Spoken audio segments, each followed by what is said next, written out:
In this lecture video, we will discuss, or at the end of this video, you will be able to, number one, okay, at the end of our video, we will be able to solve the solution, okay, solution of the given non-homogeneous higher order linear differential equation by variation, okay, variation of parameters. Okay? So, sino po ba si variation of parameters? So, si variation of parameters po is one of the solution or one of the method in finding the solution ng NHHOLDE. No? On our previous lecture or video, we discussed the method of undetermined coefficient by both superposition and annihilator approach. Okay? In that case, we know that the solution ng the given NHHOLDE ay nasa form ng y is equal to y sub c plus y sub b. Again, y sub c is said to be your complementary solution. Okay? It is said to be your complementary solution or solution kapag ang given homogeneous mo ay naging HHOLDE or homogeneous higher order DE. On the other hand, y sub p, okay, is said to be your particular solution. Okay? So, anong difference po or advantage ng variation of parameters compared with undetermined coefficients? No, sa undetermined coefficients po or the method of undetermined coefficients, very limited lang po yung mga kaya niyang isolve na NHHOLDE. Okay? In that case, di ba, kaya niya lang pong isolve if the function of x dun sa right side ng given differential equation is a polynomial expressions, an exponent e or exponential function e, a trigonometric function for both sine and cosine or the product of those functions. Okay? So what if the given differential equation or NHHOLDE, yung right side niya ay hindi pasok doon sa mga functions na yon? Like for example, an algebraic, but in this case, yung mga variables are expressed in terms of its denominator, yung mga exponential e or exponential functions na hindi limited lang dun sa e, or maybe some trigonometric functions na hindi lang limited into sine and cosine function. Okay? So, yun po si variation of parameters. So, one difference then is that kay undetermined coefficient, the value of your y sub p depends kung ano man po yung function of x sa right side ng given differential equation. On the other hand, kay variation of parameters, your y sub p depends, okay, on your complementary solution. Okay, it depends on your complementary solution. So like for example, your complementary solution y sub c is equal to your c1 y sub 1 of x, okay, plus we have here your c2 y sub 2 of x, okay, plus and so on and so forth until we have here your cn y sub n of x. Then your y sub p here is a variation of parameters. Yung mga variable c, papalitan natin ng function of x. In this case, we have here u sub 1 of x, y sub 1 of x, okay, plus we have here your u sub 2 of x, y sub 2 of x, okay, plus and so on and so forth until we have here your u sub n of x, okay, y sub n of x. Okay, so in this case, okay, as we observe po on this, okay, magiging iba po yung magiging expression natin. Magiging iba po yung expression natin. I mean, your use or para makuha po natin yung value netong y sub p po natin, kailangan po natin yung idea ng Cramer's rule. No, as we recall, di ba, that the Cramer's rule is just simply a method in finding the solution of a given linear system using determinants. So in that case, no, to find the value of your u sub 1, no, considering that you have an ordered 2 differential equation, to find the value of your u sub 1, that is just simply equal, sir, to the determinant of your w sub 1, or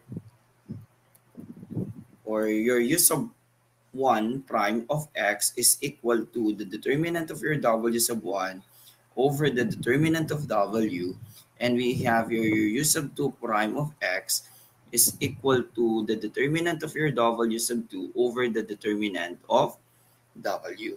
So sino si w? Your w is just simply the determinant of your y sub 1, okay, y sub 2, y prime of 1, and we have here your y sub 2 prime. Sino si w sub 1? W sub 1 is just simply equal, sir, to by replacing, di ba, your first column ng 0 and function of x. So in that case, we have your y2 and we have your y sub 2 prime. And your w sub 2 is just simply equal to the determinant by replacing your second column ng 0 and f of x. Okay, so that is just simply y1, y sub 1 prime, 0, and we have here your function of x. Similarly, if you have a third order differential equation, meaning to say your w would be expressed as the determinant of your y1, y2, y3, then we have here y sub 1 prime, y sub 2 prime, y sub 3 prime, then we have here y sub 1 double prime, y sub 2 double prime, y sub 3 double prime. Okay, then your w sub 1 is just simply equal to the determinant by replacing your second or first column rather ng 0, 0, and f of x. So parang that is your y sub 2, y sub 2 prime, y sub 2 double prime. Then we have your y sub 3, y sub 3 prime, and y sub 3 triple prime, and so on and so forth. So that is the method of your variation of the parameters. Okay, so separation of parameters again, no, is more flexible compared with the undetermined coefficient. Okay, so let's have an example para mas madali po natin maintindihan ang method ng variation of parameters. So like for example number 1, okay, suppose we have here your d squared minus 1 y is equal to your e raised to x plus 1. Suppose we have this. Okay, so actually this, given the differential equation, no, can be solved using the method of undetermined coefficient, no, because simple yung function sa right side ng given equation. But in this case, instead of undetermined coefficient, let's try to use variation of parameters. So how do we do that? First thing first, obviously, kailangan po munang mahanap yung y sub c. Okay? Y sub c. So sino si y sub c? That is just simply your d squared minus 1y is equal to 0. No, we transform this one into homogeneous. Transform into its corresponding auxiliary form. So we have here your m squared minus 1 is equal to 0. So in that case, we have here your m is equal to plus or minus 1. Therefore, your y sub c is just simply equal, sir, to c1 e to the negative x plus c2 e raised to x. Okay? So again, in variation of parameters, your y sub p depends kung ano man po ang value ni y sub c. Ibig sabihin, the assumption of your y sub p would be expressed as your u sub 1 of x e raised to negative x plus we have here your u sub 2 of x e raised to x. So kailangan po natin mahanap yung u1 and your u sub 2. In that case, how do we do that? We let y1 be equal to e to the negative x, no, yung function sa kasama po ni u1, and let your y sub 2 be equal to e raised to x.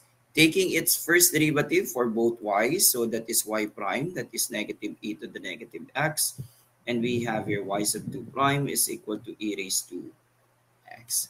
Then get the determinant of the following matrices. So we have here the determinant of e to the negative x minus e to the negative x. So we have here e raised to x, e raised to x. Okay, a recap that suppose you have a recall. Okay, so to find the value now of the determinant in a 2 by 2 matrix A, B, C, and D, that is just simply get the product of your AD minus the product of BC. In that case, that is just simply equal, sir, to the product of this, that is 1 minus negative 1, or that is just simply equal, sir, to positive 2. Okay, that is equal to positive 2. Okay, next thing first, no? So we have here your W sub 1. So W sub 1 is the determinant by replacing your first column ng 0 and your function of x. Ito po yun. Yung function sa right side ng ating expression. In this case, we have your e raised to x plus 1. So that is e raised to x, e raised to x. Get its determinant. So therefore, that is 0 minus that is e raised to x, or e raised to 2x plus e raised to x. Simplify, therefore, W sub 1 is negative e raised to 2x minus e raised to x. So that is our W sub 1. Next is find the value of your W sub 2, again, by taking the determinant of this. No, so that is e to the negative x, negative e to the negative x. This one expressed as 0. This one is your function of x, which is e raised to 2x plus 1. Okay, so get the determinant of this. So this is just simply, sir, equal to product na to. So that is e raised to x. Okay, e raised to x plus e to the negative x. No, e raised to x plus e to the negative x minus 0. So we have this one. So to find the value of your u sub 1, that is u sub 1 prime of x, is equal to the determinant of your w sub 1 over the determinant of w.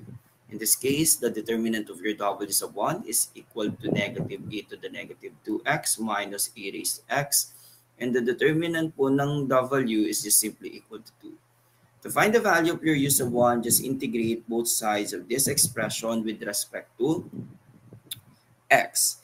Ibig sabihin, no, that is just simply, sir, or your u sub 1 of x is equal to, integral nito,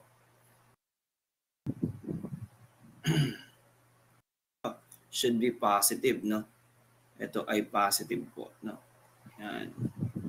Okay, so the integral of this, that is negative 1 over 4 e raised to 2x minus 1 half e raised to x. So that is your u sub 1. Next is get the value of your u sub 2. So your u sub 2 prime of x is equal to the determinant of your w sub 2 over the determinant of w, which is in this case, that is e raised to x plus e to the negative x all over 2. So therefore, by taking the integral both sides of this with respect to x, so we have here your u sub 2 prime of x, or u sub 2 of x is equal to the determinant po nito, or the integral of this rather. So that is 1 half e raised to x minus 1 half e raised to negative x. Okay? So to find the value of your y sub b, as you observe, ang y sub b po natin ito. So therefore, we have your y sub b is equal to your u sub 1, that is negative 1 over 4 e raised to 2x, minus we have your 1 half e raised to x, times we have your e to the negative x, plus we have here your 1 half e raised to x minus 1 half e to the negative x, okay, times e raised to x. So simplify lang po ito. So therefore, ang y sub p ko is equal to, this is negative 1 over 4 e raised to x. Ito magiging negative 1 half, this one, magiging plus 1 half e raised to 2x minus 1 half. Simplify. So that is yp is equal to negative 1 over 4x minus 1 plus 1 half e raised to 2x. Again, the solution of the given differential equation ay nasa form ng yc plus yp. So, ito po yung y sub c ko. Okay, so therefore y is equal to c1 e to the negative x plus c2 e raised to x minus 1 over 4. This is e raised to x, no? That is e raised to x minus 1 plus 1 half e raised to 2x. So we have this one. Okay, so this is the solution of the given non-homogeneous differential equation using variation of parameters. Okay, using variation of parameters. Okay, another example. Okay, another example, number 2. Okay, number 2. Okay, suppose we have this one, d squared plus 1 of y is equal to your second x times your cosecant x. Now, suppose we have this. Okay? So, again, first thing first, no, kailangan mahanap muna natin si y sub c. Because ang y sub p mo, depende sa value ni y sub c. Okay? So, in this case, now we have here your d squared plus 1, y is equal to 0. So, we have your m squared plus 1 is equal to 0. So, therefore, m is equal to plus or minus I. No? That is plus or minus I. Therefore, your y sub c is just simply said equal to your c1 cosine x plus we have your c2 sine x. Therefore, assumption natin for y sub b is just simply equal to u sub 1 of x cosine x plus we have here your u sub 2 of x sine x. Then let's try to solve for the values of u1 and u sub 2 by letting y sub 1 be equal to your cosine x and letting your y sub 2 be equal to sine x. Okay, get the first derivative, y sub 1 prime, that is negative sine x. Okay, then we have here y sub 2 prime is equal to positive cosine x. The value of your w, that is just simply the determinant of your cosine x, negative sine x.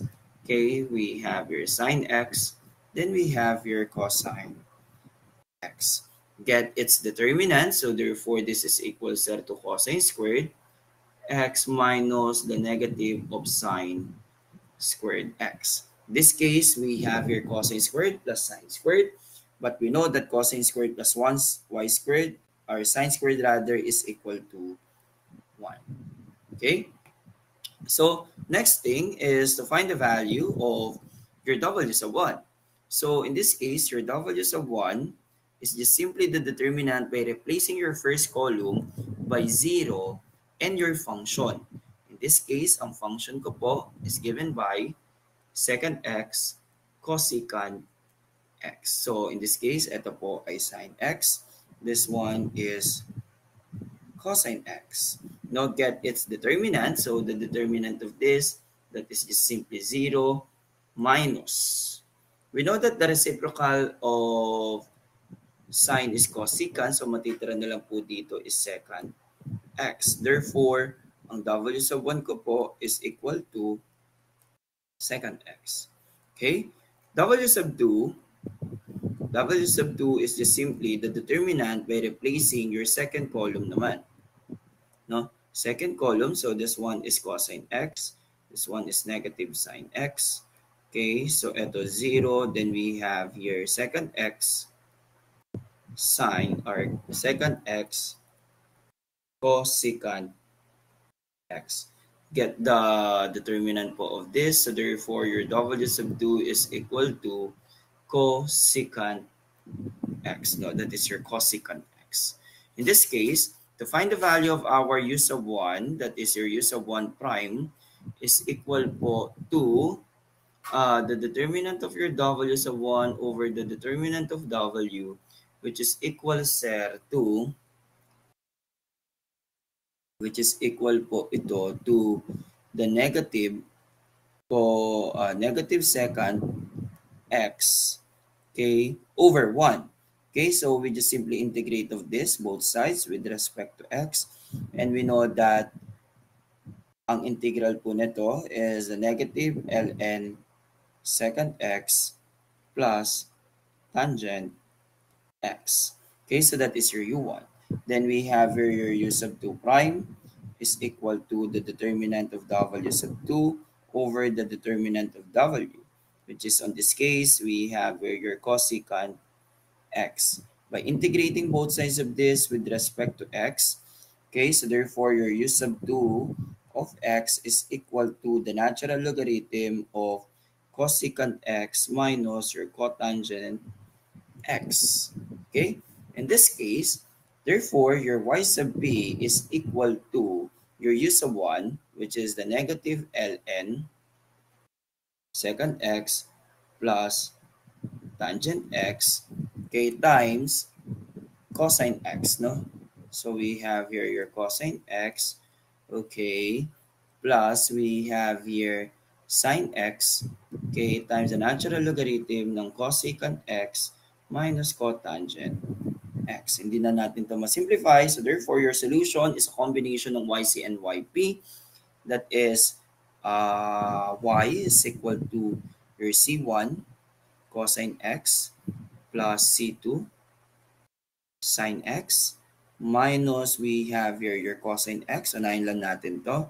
ln second x plus tangent x plus we have here your sine x times the natural logarithm ng cosecant x minus cotangent x. So we have this one.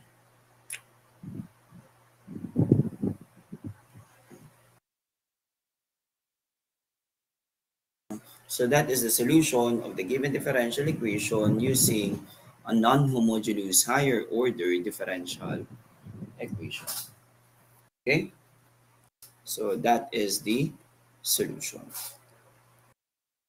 Yeah. Another example.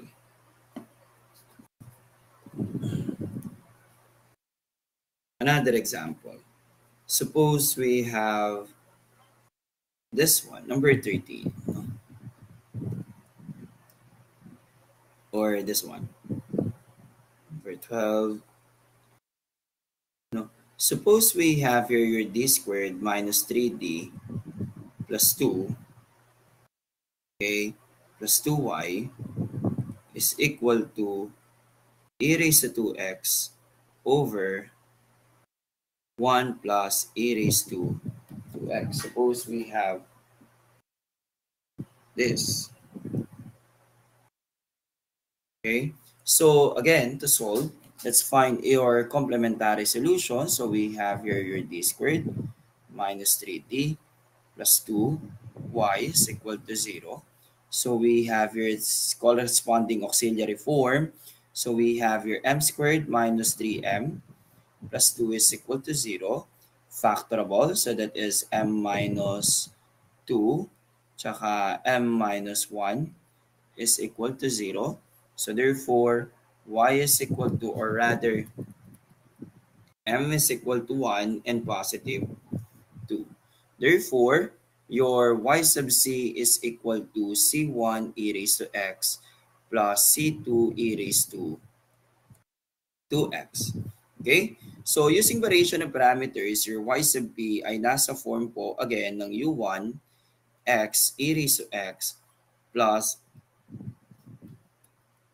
u sub 2 of x e raised to 2x. Again, assume the following values again. So we have here the following values. So let y sub 1 be equal to e raised to x. So let y sub 2 be equal to e raised to 2x. Okay, so your y sub 2 here is equal to, or y sub 1 prime is equal to e raised to x, and your y sub 2 prime is equal to 2 e raised to 2x. So get the following matrices or determinants. So the determinant of your W, which is a raised to x, a raised to x, a raised to 2x, 2a raised to 2x. So get the determinant of this. So we have here 2a raised to 3x minus a raised to 3x, or that is just simply a raised to 3x. Okay? Get W sub 1 by getting the determinant by replacing your first column ng 0, a raised to 2x over 1 plus a raised to 2x. So that is a raised to 2x, 2a raised to 2x. Or that is just simply equal to 0 minus that is a raised to 4x all over we have here 1 plus a raised to 2x. Or this one, tanggalin ko na lang po yung 0. Yan. Okay?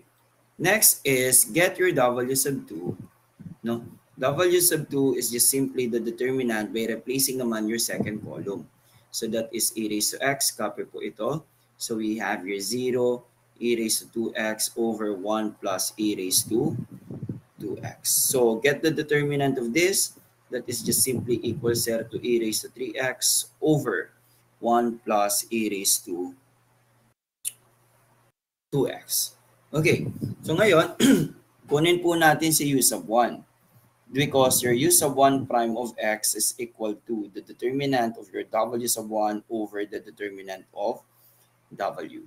In this case, we have here negative a raised to 4x over 1 plus a raised to 2x times that is 1 over a raised to 3x. No, makakancel to.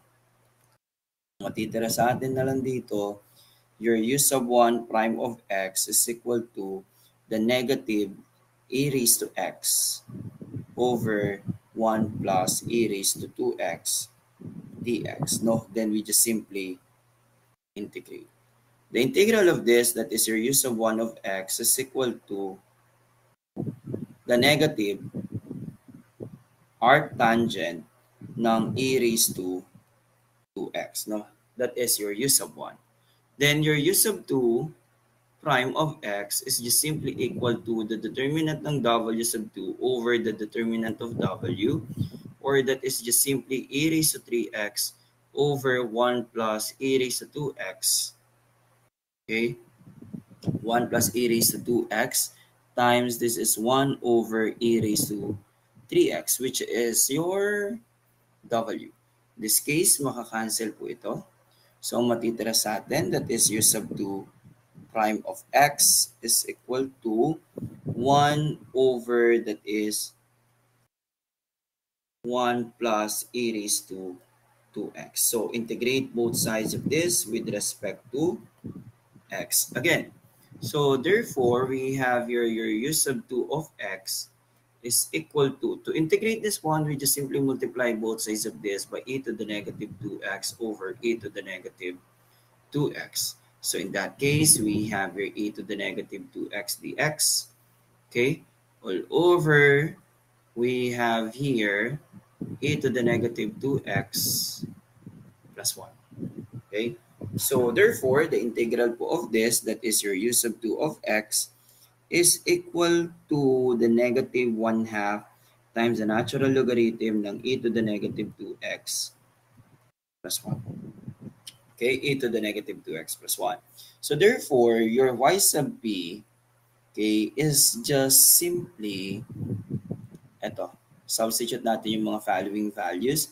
So that is negative e raised to x times that is arctangent ng e raised to 2x. Okay. Ano ba?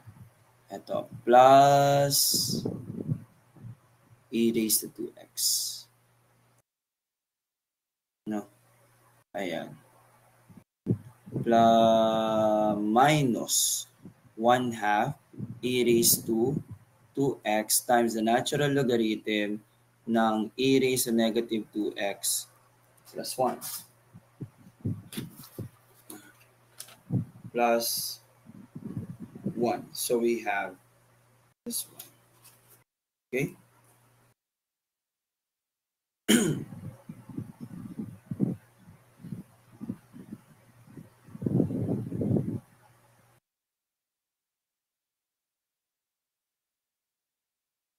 Sorry. It should be arctangent ng e raised to x. Arctangent ng e raised to x. So we have this. So therefore, your solution, no, combination ng YC, YP. So therefore, that is y is equal to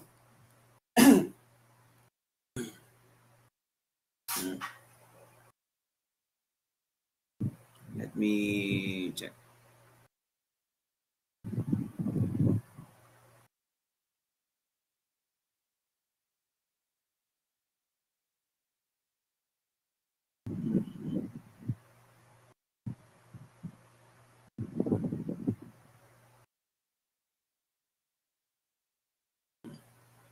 Okay, so we have this.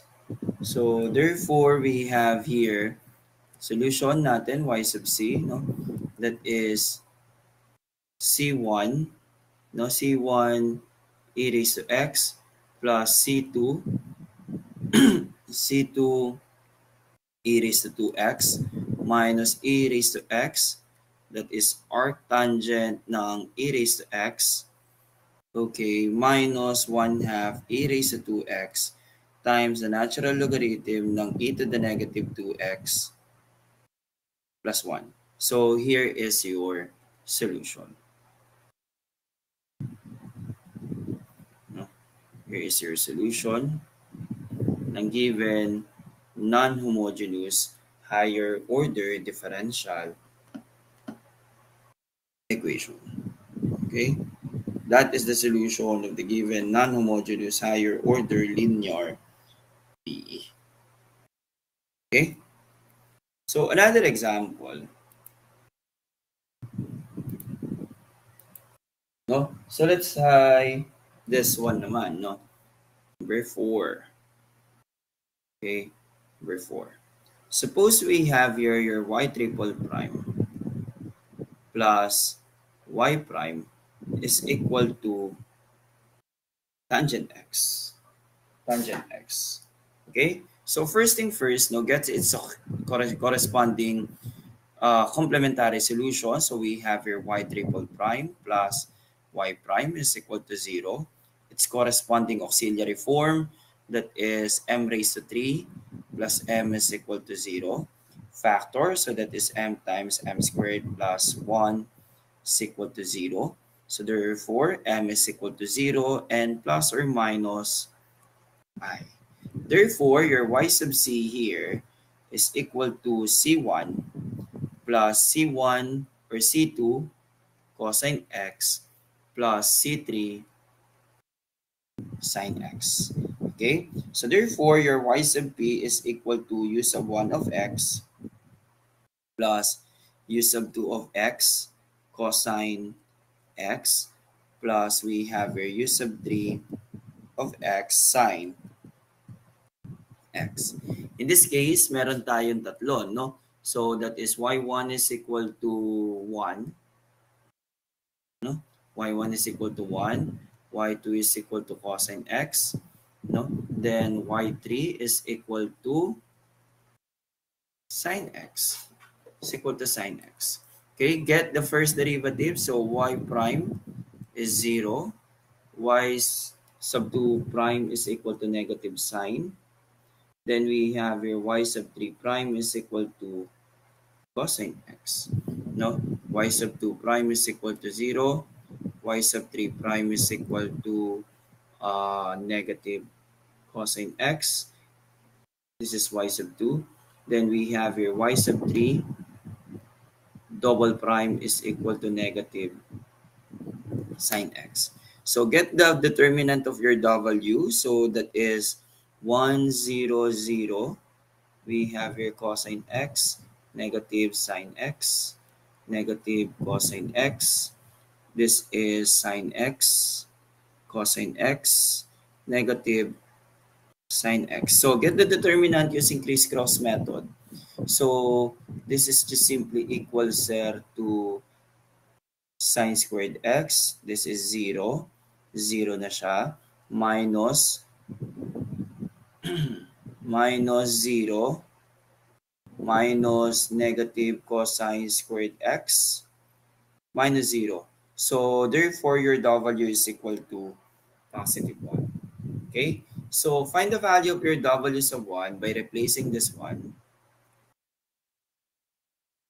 Papalitan lang natin yung kanyang first column.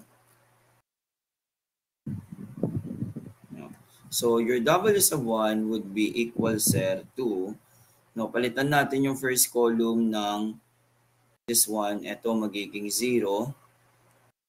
Saka to mapapalitan natin. So this is 0 and this one would be resolved to tangent x. Tangent x. So using crisscross method, that is 0, ito magiging second squared x. Second squared x, sorry. Ito. So that is cosine squared x tangent x. No? Cosine squared x tangent x plus 0 minus pabalik. That is minus negative sine squared x tangent x. 0 na rin to, 0 na rin ito. So factor out natin si tangent x. So ang matitira dito, that is cosine squared x plus sine squared x. Obviously, ito ay equal na kay 1. So therefore, your W sub 1 is equal to tangent x. No? Tangent x. Okay? So, W sub 2, nangalan natin to dito. This is your W sub 1, W sub 2.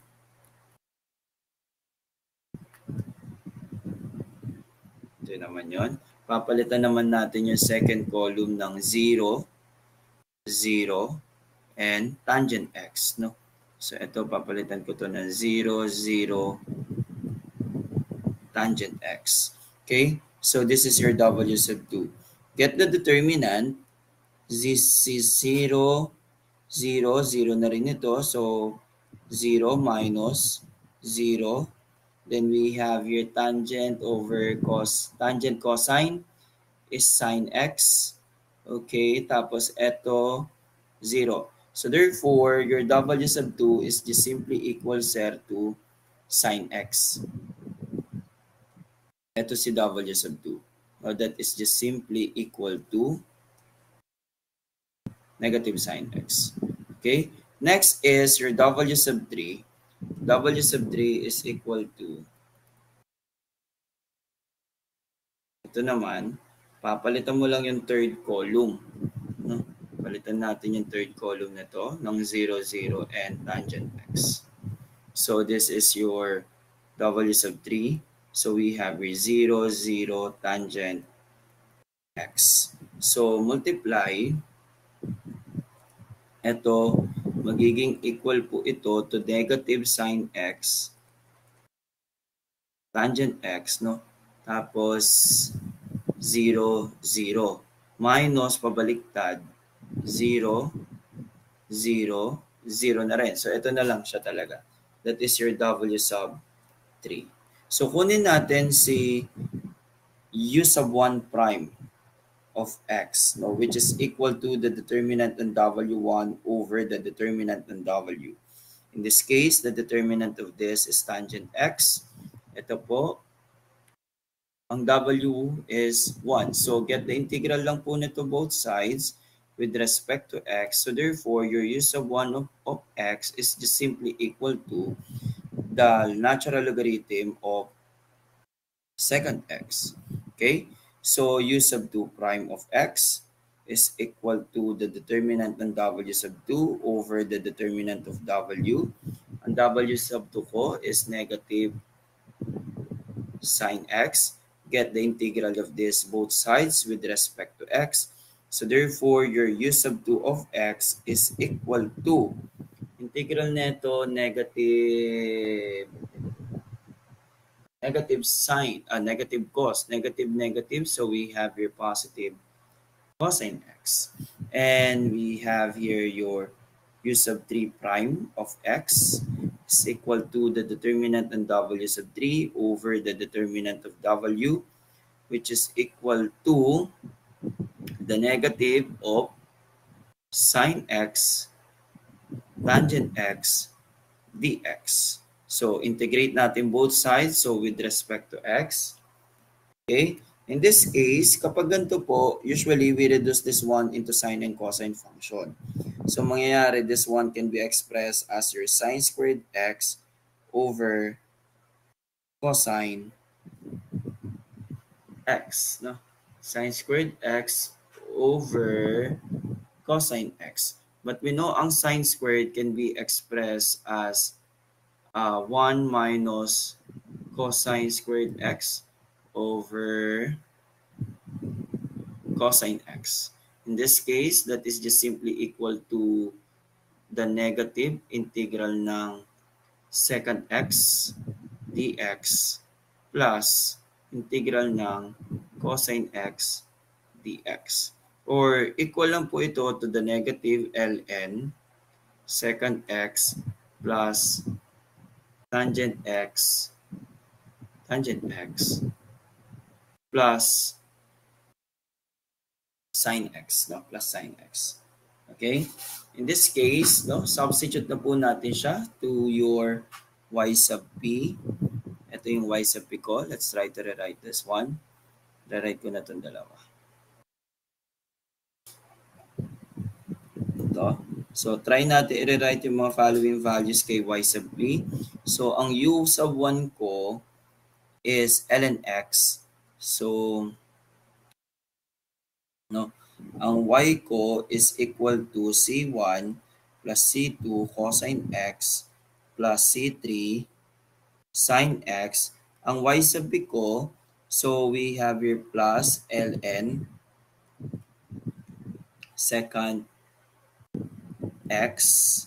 Okay, u sub 2 ko ito, so we have here plus cosine squared x, no, cosine squared x.